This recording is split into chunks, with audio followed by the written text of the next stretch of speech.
गर्भवती रानी दीवार के सहारे खड़ी प्रसव पीड़ा से कराह रही थी। जब उसकी पीड़ा असहनीय हो गई तो वो वहीं दीवार को पकड़कर बैठ गई और जोर जोर से चिल्लाने लगी, लेकिन उस बेचारी को देखने या सुनने वाला वहाँ कोई भी नहीं था। दूसरी तरफ क्रूर निर्दयी बड़ी रानी और दूसरी रानियों ने अपनी विश्वास पात्र दाई को बहुत सारे धन का लालच देते हुए कहा, तुम जाओ और छोटी रानी के कमरे के बाहर जाकर खड़ी हो जाओ और ध्यान रखना वहाँ कोई और न आने पाए। दाई धन के लालच में रानी राजलक्ष्मी के कमरे के बाहर खड़ी हो गई। उसे छोटी रानी की चीखें बिल्कुल साफ सुनाई दे रही थीं, पर धन के लालच और बड़ी रानियों के डर से वो बस दूर खड़ी रानी को देखती रही। दर्द के मारे असहाय छोटी रानी का एक एक पल सदियों के बराबर बीत रहा था। कुछ ही देर में उस ऊपर वाले की कृपा से उसने एक एक करके 7 बच्चों को जन्म दिया, जिनमें 6 लड़कियां और 1 लड़का था। अत्यधिक पीड़ा के कारण रानी राजलक्ष्मी बच्चों को जन्म देते ही बेहोश हो गई। दूर से सारा माजरा देख रही चंडाल दाई ने तुरंत बड़ी रानी सहित अन्य रानियों को बुलाया और नवजात बच्चों को उन्हें दिखाया। वे सब ये देखकर हैरान थीं कि छोटी रानी ने एक साथ 7 बच्चों को जन्म दिया है और सभी बच्चे बिल्कुल स्वस्थ और तंदुरुस्त हैं। मारे जलन और ईर्ष्या के उन सबकी आंखें विस्मय से फैल गईं। वे सब अपनी किस्मत को धिक्कार रही थीं कि कहां हम में से किसी को भी एक बच्चा तक नहीं है, और इस गांव की गंवार को एक साथ 7 बच्चे हो गए, और वो भी बिल्कुल स्वस्थ। पर कोई बात नहीं, जो हमें नहीं मिल सका वो हम इस गवार को भी हासिल नहीं होने देंगी। क्रोध और ईर्ष्या में अंधी हो चुकी बड़ी रानी ने दाई को आदेश दिया, तुम तुरंत जाओ और कुछ ईंट पत्थर के टुकड़ों को लाकर बेसुध छोटी रानी के पास रख दो। रानी का आदेश मिलते ही दाई तुरंत कुछ ईंट और पत्थर के टुकड़े ले आई और उन्हें छोटी रानी के पास रख दिया। फिर बड़ी रानी ने बेरहमी से दाई को आदेश दिया कि अब इन नवजात बच्चों को जंगल में ले जाओ और इन्हें मारकर जमीन में दफन कर देना। इसके बदले हम तुम्हें इतना धन देंगे कि तुम्हारी 7 पुश्ते बैठकर खाएंगी। धन के लालच में अंधी दुराचारी दाई खुश होते हुए उन बच्चों को लेकर वहाँ से चली गई। उसके जाने के बाद रानियों ने वहाँ से सभी निशान साफ करके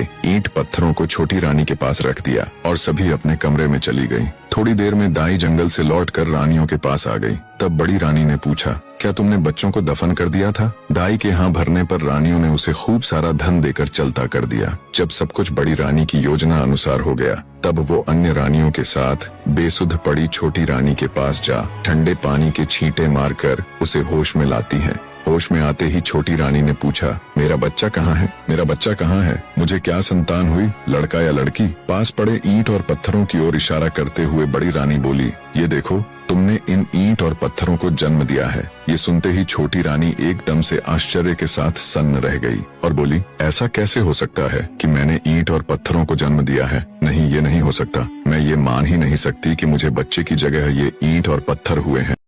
एक औरत के गर्भ से क्या कभी किसी पत्थर को जन्म लेते देखा है? बच्चा तो अवश्य हुआ होगा। इतना कह रानी राजलक्ष्मी रोते हुए बड़ी रानी से बोली, दीदी, कह दो कि ये झूठ है, कह दो कि ये एक मजाक है, कह दो कि आप सब ने मुझसे झूठ कहा है। मेरे बच्चे कहाँ हैं? मुझे अब जल्दी से उनसे मिलवा दो। अब मुझसे ये सब बर्दाश्त नहीं हो रहा। छोटी रानी की बात सुन बड़ी रानी आंखें तरेरते हुए गुस्से में बोली, क्या बक रही हो तुम? हम क्यों तुम्हारे साथ मजाक करेंगे? ये पत्थर ही है जिसे तुमने जन्म दिया है। इतना कहते हुए उन्होंने उन ईंट और पत्थरों को एक थैले में भरकर रख दिया। अब बड़ी रानियों को इंतजार था तो बस राजा के आने का। छोटी रानी बेचारी खून का घूंट पीकर रह गई। भला उस अकेली की उन 6 रानियों के आगे क्या चलनी थी? दुष्ट रानियों ने पूरे महल में ये बात फैला दी कि छोटी रानी ने बच्चों के बदले ईंट और पत्थरों को जन्म दिया है। कुछ समय बाद राजा जय सिंह भी युद्ध जीतकर अपने राज्य में पधारे, पर जब वो अपने राज्य में लौटे तो प्रजा को देख हैरान थे। जिस प्रजा को उनके युद्ध जीत कर आने पर खुशियां मनानी चाहिए थीं, नाचना गाना चाहिए था, उन सब के मुंह लटके हुए थे।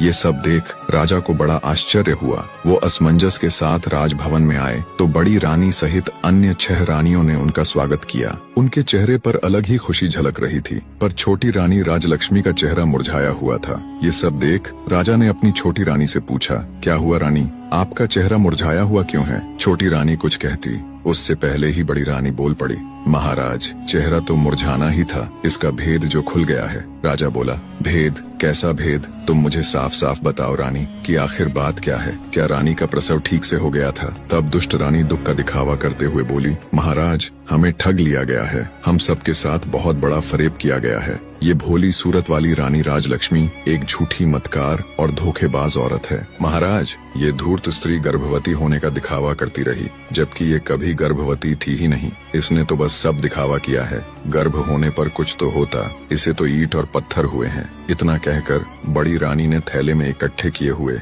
ईंट और पत्थरों को राजा को दिखाया। ये सब देख राजा तुनक गया और बोला, बड़ी रानी, आप ये क्या कह रही है? भला एक मानव गर्भ से कभी ईंट और पत्थरों को पैदा होते हुए देखा है तुमने कभी? राजा की बात सुन बड़ी रानी बोली, क्षमा करे महाराज, पर हम भी तो आपको वही बताने और समझाने का प्रयत्न कर रही है कि इसने हमारे साथ गर्भवती होने का नाटक किया है। हम भी तो कब से उम्मीद लगाए बैठे थे कि राज्य का वारिस आएगा, हमें भी कोई माँ कहने वाला आएगा। हमारे भी कान तरस गए थे महाराज माँ शब्द सुनने को, पर इस दुष्ट औरत ने हम सबके साथ छल किया है। ये सब सुनने के बाद राजा को भी बड़ी रानी की बातों का विश्वास होने लगा। उसे भी लगने लगा कि छोटी रानी ने सबके साथ धोखा किया है। राजा छोटी रानी राजलक्ष्मी से कहता है, तुमने ये सब क्यों किया रानी? तुम्हारी हिम्मत कैसे हुई हमें छलने की? मैं तो जैसे तैसे विधि का विधान मानकर जी रहा था कि शायद हमारे भाग्य में संतान सुख है ही नहीं, पर तुमने तो हमें हमारे जीवन की सबसे बड़ी आशा दिखाकर उस पर पानी फेर।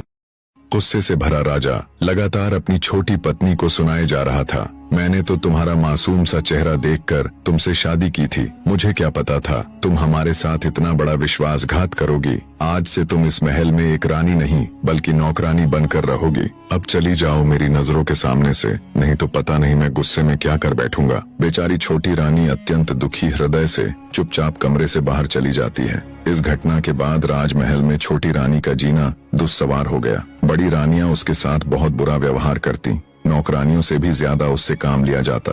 छोटी रानी बेचारी जैसे तैसे अपने दिन काट रही थी। उसके पास कोई ऐसा प्रमाण भी नहीं था जिससे वो साबित कर सके कि वो सच में गर्भवती थी। अत्यंत दुखों से घिरी बेचारी छोटी रानी रात में घंटों अकेली बैठकर रोती रहती और सोचती, हे भगवान, ये मेरे साथ क्या हो गया? मुझसे ऐसा क्या पाप हो गया जिसकी मुझे इतनी बड़ी सजा मिल रही है? छोटी रानी को ये सोच सोच कर आश्चर्य होता कि मेरे नन्हे नवजात बच्चों के साथ पता नहीं क्या हुआ होगा। कहाँ और किस अवस्था में होंगे वो, पता नहीं जिंदा भी है या फिर काल का ग्रास बन गए। कई बार वो सोचती कि क्यों न सब कुछ छोड़ छाड़ कर वापस अपने गांव में चली जाऊं और अपनी पहले वाली जिंदगी जीऊं, पर फिर उसे गांव वालों का ख्याल आ जाता कि कैसे उन सब ने उसे कितने अरमानों से राजा के साथ विदा किया था। कितने खुश थे पूरे गांव के लोग। अब वापस जाकर उन सबको क्या जवाब दूंगी?